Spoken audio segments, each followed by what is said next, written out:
Oh boy, what a video we have for y'all today. Shout out to them beautiful patriots around the world. And the Keep Climbing family, my brothers and sisters. And the ones that sent this over for me to check out, react to. And all you can say is, you just can't make this up, man. And I'm going to say it out loud. Free the prisoners. Free the J6 prisoners, man. Free the patriots, man. And there are people who need to be held accountable. Especially Nancy Drunk Pelosi.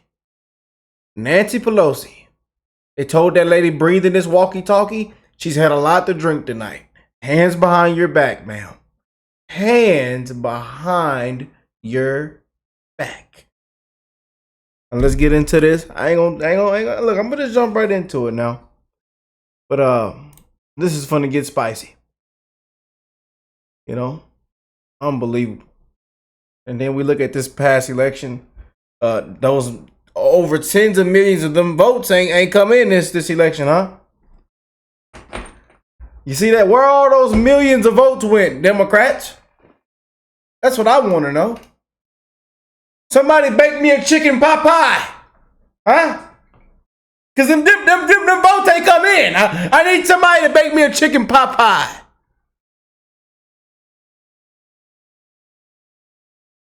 And grab me some of that alcohol out of Pelosi's refrigerator. And pour me a cup of it. I know she got that moonshine in there. I know Nancy got that moonshine in there. Hands behind your back. And I briefed all of the leadership of the plans to get them back into chambers. That would have been call number 3 with Speaker Pelosi. So you didn't have one call, you didn't have 2 calls, you had 3 calls. So Speaker Pelosi's comments that she didn't speak to you are inaccurate. That is correct, sir. Today we're here to discuss the security failures that occurred on January 6, 2021, and how we can prevent these failures from occurring again. I want to dive into the questions, Chief Son. In your transcribed interview, you mentioned that you met with the House Sergeant at Arms regarding the National Guard prior to January 6th. Is that correct? Yes, sir. And who was the House Sergeant at Arms leading up to and on January 6th? That would be Paul Irving. And the House Sergeant at Arms is appointed by who? It was appointed at that time by Speaker Pelosi. And hands behind your back. In your transcribed interview, you mentioned that when you first brought up the National Guard to the House Sergeant at Arms in the days leading up to January 6th, that Mr. Irving said he, quote, didn't like the optics, end quote. Is that correct? That is correct. He referenced being concerned for optics. And on January 6th, when you went to Mr. Irving to get his approval to call in the Guard, Mr. Irving said he would, quote, run it up the chain. Is that correct? Yes, sir. That was a telephone call. I didn't see him in person when I first made that request. The House Sergeant at Arms is considered probably the most senior security official on the House side. When Mr. Irving says he has to, quote, run it up the chain, end quote, what did that mean? I took that to mean his leadership chain. And who would be his leadership chain? If he's functionally the most senior security official on the House side, correct? That's his title. That's part of the title, the senior law enforcement official for the House of Representatives. But he would have been referring to the leadership team that goes up to Speaker Pelosi. So the political leadership team, meaning elected officials, not another security official. Is that your that is correct, sir? He's the top security official for the House. So running up the chain would most likely, in your opinion, is through the Speaker's office and possibly to Speaker Pelosi? That would be where it ends. Yes. Okay. So let's park that there, and then let's jump to a second set here. In a press conference on January 7th, Speaker Pelosi called for your resignation on national television. Speaker Pelosi also stated that she had not talked to you since the initial breach of the Capitol. But according to your transcribed interview, you were on the phone with Speaker Pelosi a few times. Can you explain that discrepancy? Yeah, that is correct. I spoke to Speaker Pelosi 3 times that evening, and she went on national TV and said I'd never spoken to her, but I spoke to her 3 times. The three times were the first time when I went over to brief Vice President Pence at the secure location. I'd called House Sergeant at Arms Irving, told him I was going over to brief the Vice President. I was also going over to do a personal assessment of the Capitol. At that point, things were getting under control. Went over there, briefed him on when we can get them back into chambers with, Mr. Irving being fully aware. He said he wanted to get Speaker Pelosi on the phone. He made a phone call from his cell phone at approximately 5:34, where I first briefed Speaker Pelosi. The second call was when I left that location. As I was walking away, I met up with Mr. Stenger, and we started walking over to the Senate to go brief the Senate, when Jennifer Hemingway, I believe it was Jennifer Hemingway, handed me the cell phone, and it was Emily Barrett's cell phone calling her, and it was Speaker Pelosi on the other line. This is my second call with Speaker Pelosi, questioning the information I'd given to Vice President Pence about when we can get back into chambers. I assured her that information was correct. I could get them back into chambers by 7 p.m., and the call ended. That was call number 2. Call number 3 was 6:25 p.m. I was over at the Senate from the secure location, from where the Senate had been sequestered, and on a cell phone using Robert Karam's cell phone, they dialed leadership, who was over off-site at a secure location, and I briefed all of leadership of the plans to get them back into chambers. That would have been call number 3 with Speaker Pelosi. So you didn't have one call, you didn't have 2 calls, you had 3 calls. So Speaker Pelosi's comments that she didn't speak to you are inaccurate. That is correct, sir.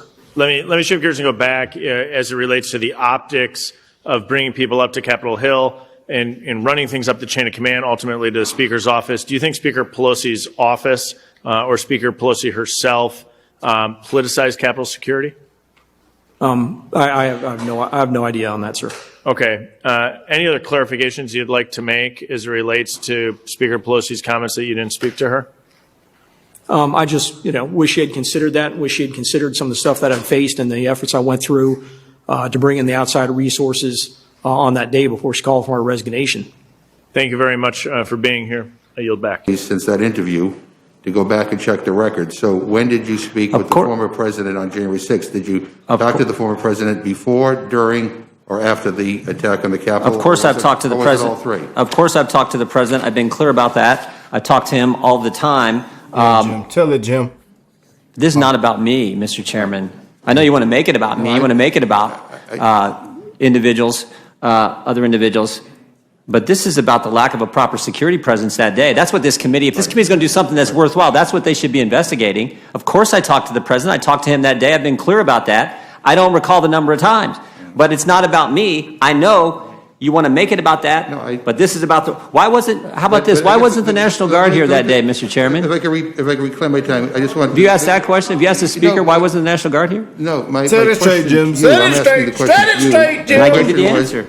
Did you talk to the president, former president, before, during, or after the attack on the Capitol, or was it all 3? The reason why I ask is, you had 84 days since you said you couldn't remember, and you would check. So if you could just clarify the record, was it before? I know. They told me to never trust anybody that got a mask on. I'm just saying, make us a chicken pot pie. Just bake us patriots a chicken pot pie.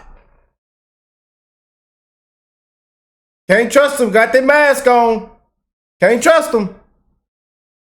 Before, during, or after the attack on the I talked to the president after the attack. So not before or during. Right. Okay, and you And I've been clear about that. Well, But here, let me ask you a question. You brought up January 6th. All right. But my understanding is that you said Everybody to a got a reporter damn from mask. Politico that you spoke to him during. I got a damn mask on. Them patriots in there don't got no mask on, dog. But you see the ones that got mask on? Unbelievable. So is now after the attack, or you? During. No, I did not speak to the president during the attack. So you admitted to speaking to the former president on January 6th, the same day you voted to overturn the election.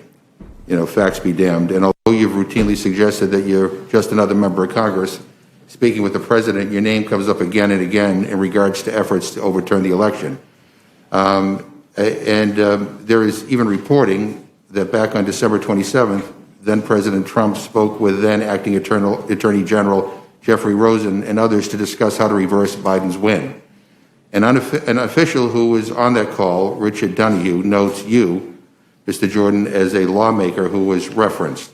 This is the same meeting where President Trump told the Justice Department, according to handwritten notes by Mr. Donahue, and I quote, "Just say that the election was corrupt and, quote, leave the rest to me and our congressman." Did you discuss with President Trump a coordinated effort to overturn the results of the election? I have no idea what you're talking about. have no idea what that is. Of course not. But you brought up January 6th, Mr. Chairman? What? You brought up January 6th, and you said we tried to overturn the results of the election by simply objecting? No, I just know I said by objecting. Here's what I know. Let me say, I don't know. Okay, well, I hope I get a chance to respond at some point. I just don't know of another member of Congress who is as deeply enmeshed in all of this as you are, and apparently you're unwilling to give some of the more specific answers to this committee today. I guess, are you willing to tell the Select Committee what you know about events leading up to, during, I've been clear all along. I've got nothing to hide. I've been straightforward all along. And just so you know, I mean, I'm looking here. This is a Politico story here. The quote here says, "Look, I definitely spoke to the president that day. I don't recall. I know it was more than once. I just don't recall the times." This is to Olivia Beavers. And you later said that I'm sure that one of the Trump-involved calls took place in the safe room because we were in that room forever. I mean, that's what you... Yeah, after the thing, that's what I said. But what does this have to do with, what does this have to do with Steve Bannon? What does this have to do with Steve Bannon's contempt? I'm just, you... I thought that's why we were here. Yeah, well, in your opening, you didn't mention Steve Bannon, Mr. Gates did. No, I mentioned, yes, I did mention Bannon's name. I mentioned it very first. You talked about inflation. No, I did. No, I didn't. I said there are 4 batches of subpoena. The first batch, Bannon, Meadows, Patel, Scavino, first name I mentioned. Yeah. You got to go back. I'm sure the reporter can bring up the record. Yeah, I think what I come away listening to your opening statement is that you're more outraged by people asking questions. Not at all. Than police being beaten. I'm more outraged by the attack on people's First Amendment liberties. Beaten here on January 6th, and the lives of the people who work for all of us being at risk. And January 6th, Mr. Chairman, can I respond to something? Yeah, you may. January 6, 2017. Guess who the first person was to object to counting the electoral college results for Mr. Trump? Guess who it was? It was me. It was you. Guess which state? Alabama. Which state? Alabama, a state President Trump won by 30 points. So you can object to Alabama. No. Yep. There it is. There it is.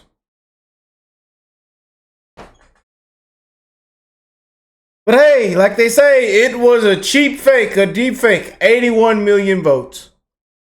On January 6, 2017, and for 4 years, you guys can go after President Trump, the Trump-Russia investigation. You can do that for 4 years. In October of 2020, Hillary Clinton said just weeks before the election, she said the 2016 election was stolen from her. So you guys can investigate that, all based on lies, for 4 years. We're not allowed to ask questions for 4 minutes about the 2020 election. We're not allowed to object in Pennsylvania, where they unconstitutionally changed their election law, but you can object to Alabama? No, well, I'm glad you raised that issue. All right. Mr. Raskin can object to Florida? All right, it's my time now. He's so done. I raised the issue of Russian interference in our election. I also raised the issue of voter suppression, which was a real concern in that election.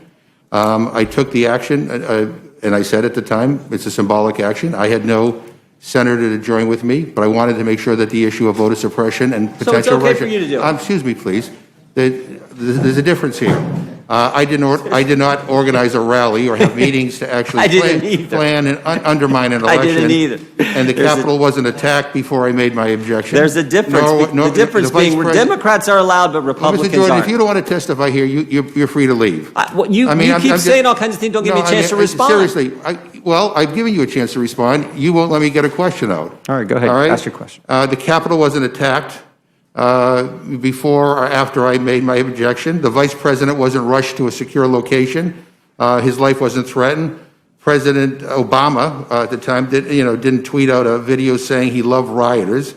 There wasn't even a vote on my objection. So there's a false equivalency here as an attempt to whitewash what happened on that terrible, terrible day. I'm not trying to I was the whitewash last person off the floor on January 6th. And I came face to face with these people in the speaker's gallery. And I will tell you, I was there too, Mr. Chairman. If you want me to describe what evil looks like, it's looking to those faces, those people who, while 3 police officers were in front of the door trying to protect all of us, they were smashing the windows open to get at people. And so, the notion that there's all this outrage today over people asking questions, and there's not outrage over the fact that the police, the Capitol Police, who are here to protect us and who do protect us every day, were beaten. People lost their lives. Others' lives were threatened. The fact that somehow we asking questions about trying to figure out why did this happen, who is responsible, that somehow that is a bad thing. Give me a break. Give me a break. I mean, one of you mentioned political theater. If this is a political theater, I don't know what is. But let me just say, one of the most genuine statements that I have heard uttered in the Capitol was by Vice Chair Cheney, who, to her credit, is embracing the truth. Oh, man. Oh, somebody blow the whistle. Somebody blow the whistle. Throw the flag. Throw the flag. Flag on the play. Pass interference. Offsides. Roughing the passer. And asking her Republican colleagues to join with her in making sure that the questions are answered in a way so the American people know what happens, so it never, ever, ever happens again. All of us are concerned about the future of our democracy in the aftermath of what happened. We don't ever want to see that happen again. So that's what this is all about. So we could talk about inflation, we could talk about the border, you could talk about whatever you want to talk about. Fine. You're at the Rules Committee, you can talk about whatever the hell you want to talk about. But the bottom line is, I think what we're doing here today is absolutely necessary. Can I respond? You may. I'm not trying to whitewash anything. Republicans have been consistent. We have condemned violence every stinking time it happened. We condemned it on January 6th, and 600 people are being prosecuted and held accountable for what they did wrong, as well they should be. But it would have been nice if you guys would have condemned the violence in the summer of 2020, instead of making statements like my colleague just read. It would have been nice, instead of the Vice President of the United States raising money to bail rioters out of jail, it would have been nice if you'd have done that. No. This double standard, you guys get to say all the things you did about Trump for 4 years. You get to have the summer of 2020 and call it peaceful protest. We condemn violence every single time. It'd have been nice if you guys had done the same. I am so sick of the double standard. Americans are so sick of the double standard. Well, I think many of us did condemn it. I condemn violence wherever it may occur. But, let me just say this. You can yell and scream as much as you want. The bottom line is, no, I'm not yelling and screaming. We saw what we saw. I'm reflecting where the American people are. They've had it with the double standard. The American people saw. You're allowed to object. We're not. No, you could object. That's not the issue. Is not whether or not you raised an objection, Mr. Jordan. The issue is what transpired that day. The issue is that after all, we had nothing to do with that. We'll see. We'll see what the investigation leads. But after all of this time, still, you cannot say those 5 words that the election was not stolen. With that, I'm happy to yield to the gentleman from. Yeah, where's those millions of votes now? Isn't it funny? It is. It's even more funny now that it's November 12th of 2024, and we just witnessed the biggest political comeback in history. President Trump is the 47th president of the United States. And now we can come back and actually have a good time with videos like this, y'all. We really can. Good times. Good times. And I want to thank all the beautiful patrons that sent this to my email, sent this in our Discord chat for me to check out and react to. What do y'all think of this, man? Read some of these comments. Between 2020 and 2024, over 10 million votes just vanished? Really? Can someone for once be held accountable? Disgusting. I don't trust none of them. Anybody. Take those masks off. Did I just say that? I just said it. Impeach her. Remove her. Send her to prison. She's a career criminal posing as a politician. Bunch of them. Yeah. Yeah, buddy. Better hold her accountable of this crap, and we will never stop. Traitors need prison time. Yes, indeed.